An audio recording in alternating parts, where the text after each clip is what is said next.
Frères et sœurs, que la paix et la grâce de notre Seigneur et Sauveur Jésus-Christ soient avec vous.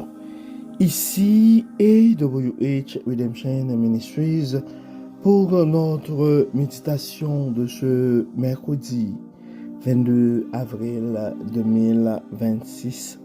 Toujours, frères et sœurs, dans la mission de vous accompagner journée après journée sur le chemin du royaume de Dieu, car l'essentiel, frères et sœurs, est dans le royaume de Dieu.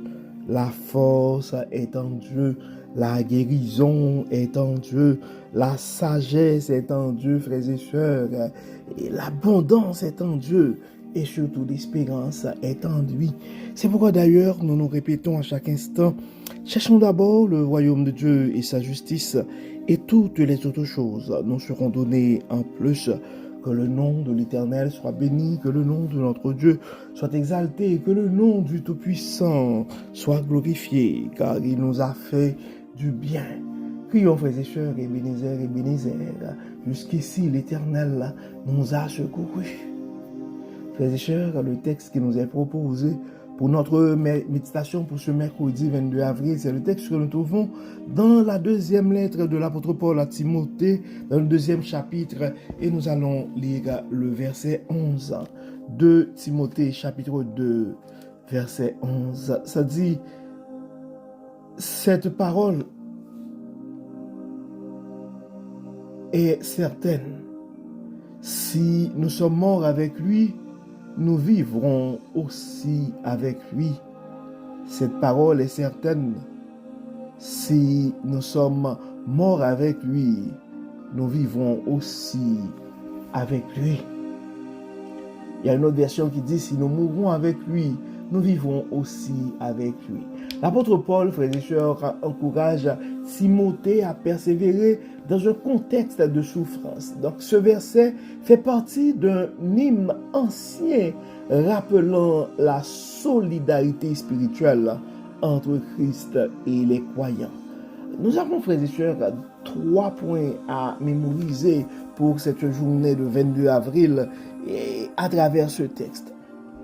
La première chose, frères et sœurs, mourir avec Christ, c'est renoncer à l'ancien soi.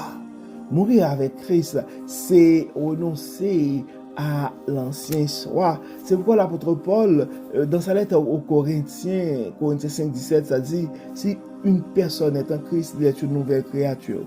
Les choses anciennes sont passées et voici toutes choses sont devenues nouvelles. Dans sa conversation avec Nicodème aussi, Jésus-Christ l'avait dit qu'il faut que vous naissiez de nouveau. Donc, le vieil homme, frères et sœurs, n'a plus autorité sur nous.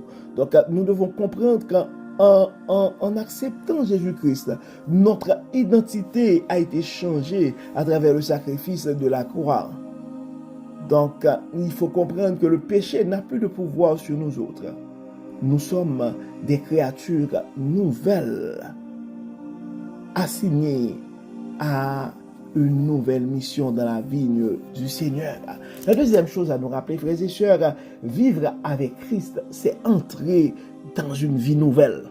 C'est comme une vie animée par l'Esprit, par la paix et par la puissance. Tu as l'Esprit de Dieu en toi, mon frère. Tu as l'Esprit de Dieu en toi, ma soeur. Et l'Esprit de Dieu en soi est une puissance. Malheureusement, certains d'entre nous n'arrivent pas à accepter cette dimension. Mais il y a de la force en toi pour créer. Il y a de la force en toi pour résister au diable. Il y a de la force en toi pour continuer l'œuvre de création, de la création, avec l'aide de Dieu. Tu as une vie animée par l'Esprit. Tu as une vie animée par la paix. Oui, même si ça fait du bruit autour de toi, tu peux avoir la paix intérieure à travers la puissance du Saint-Esprit. Malgré ta maladie, et ça affaiblit ton corps. Mais tu peux aller chercher ta force intérieure, la puissance de combattre ce cancer, la puissance de combattre cette addiction, la puissance de faire face à ces accusations, la puissance de faire face à ces attaques du malin, la puissance de résister à la tentation, la puissance de résister à cette force intérieure qui t'empêche d'économiser, qui t'empêche de conclure tes projets, de terminer un projet. Tu commences toujours des choses et tu n'arrives jamais à terminer. Tu as une puissance en toi et c'est rien d'autre que le Saint-Esprit. Souvent, nous cherchons à avoir l'approbation de certaines personnes. Nous cherchons à avoir la protection de certaines personnes. Alors que nous oublions que nous avons cette puissance en nous. Cette puissance pour créer. Cette puissance pour transformer. Cette puissance pour faire bouger les choses. La parole dit, l'Esprit me l'amasse. Jésus-Christ, il a dit à ses disciples, si vous avez de la foi comme un grain de sénévé, vous pourriez déplacer les montagnes. C'est une vérité absolue, frères et sœurs. C'est pourquoi nous invitons à faire cette expérience. À faire l'expérience de la puissance du Saint-Esprit qui est en nous. La troisième chose, frères et sœurs, à nous rappeler pour notre méditation de ce mercredi 22 avril, c'est que la résurrection n'est pas seulement future, elle est présente. Donc chaque jour, nous pouvons expérimenter une vie renouvelée.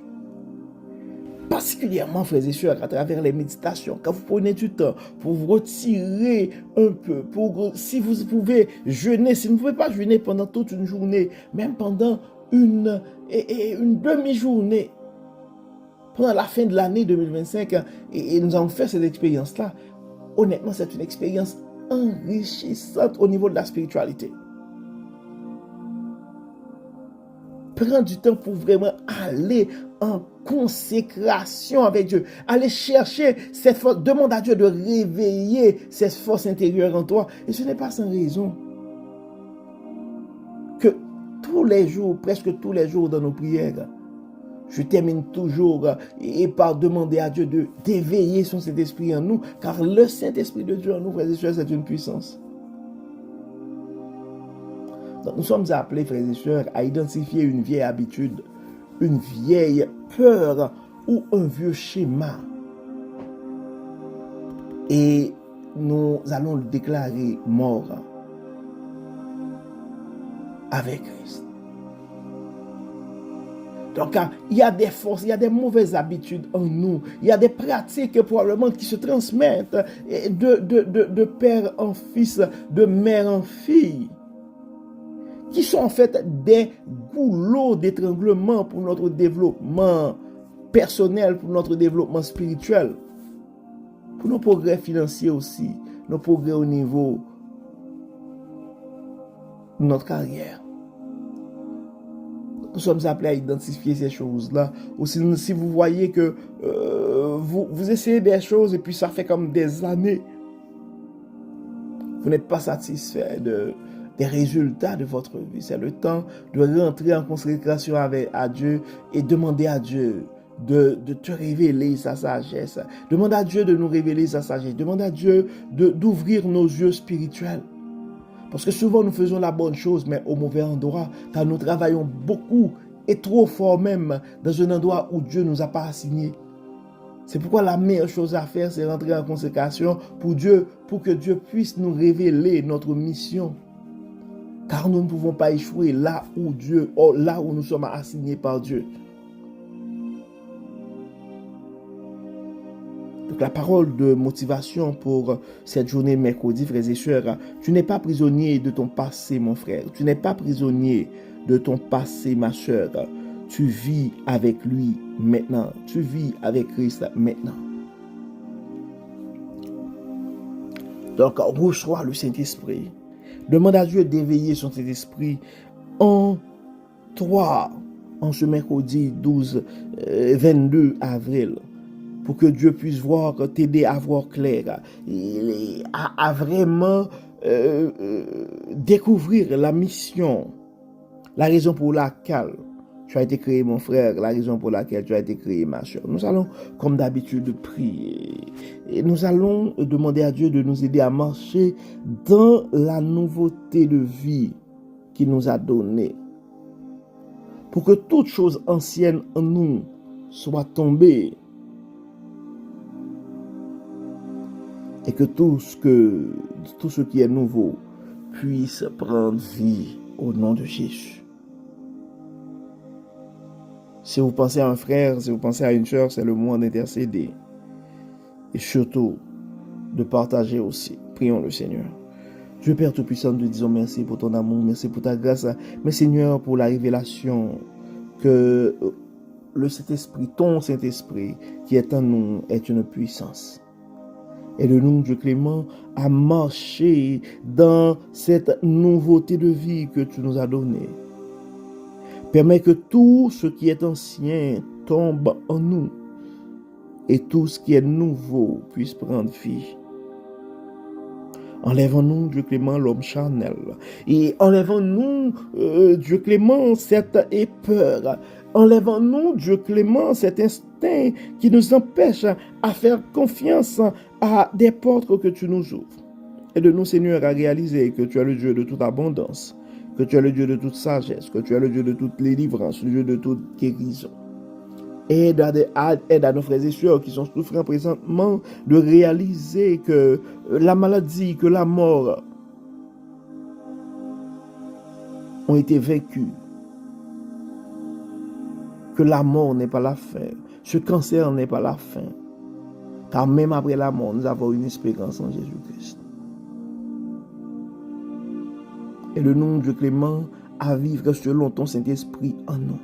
Nos frères et sœurs qui sont souffrants, nous demandons, Seigneur, de les inspirer afin que la puissance de ton Saint-Esprit puisse les fortifier. Tu connais nos frères et sœurs qui sont malades.